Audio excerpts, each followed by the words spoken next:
Nearly untouched land. Slow island living. And a secluded community. The Geechee Gullah community of Sapelo Island has existed for nearly 400 years.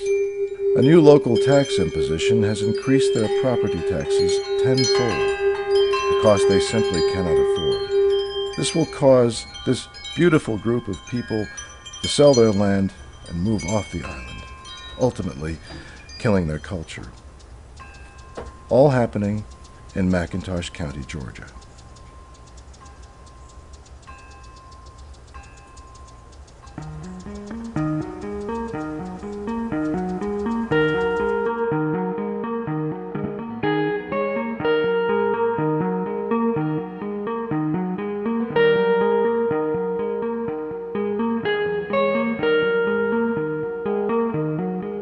In the 16th century, peoples of the coast of West Africa were forcibly taken from their home by slave traders and transported to the sea islands such as Sapelo.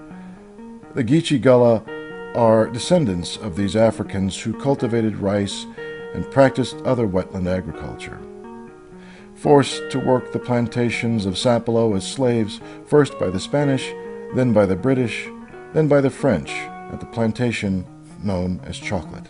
With no freedom and nowhere to run, the slaves had to use old wisdom to adapt to their new land.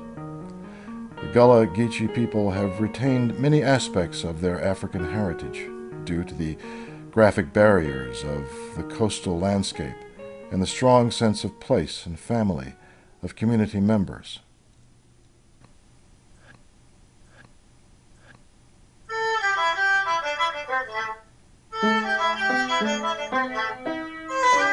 Room after room, after room, after room, after room. The majestic Reynolds plantation has reigned over Sapelo Island since the early 19th century.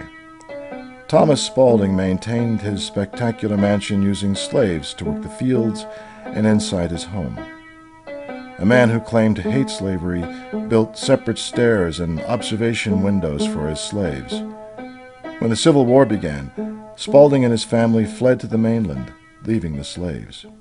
After the war, the Geechee Gullah people were finally given freedom and decided to stay on the island, forming 13 communities including Raccoon Bluff and Hog Hammock.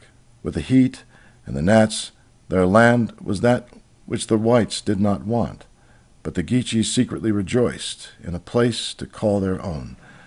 But now, with modern conveniences, others see the value of this land.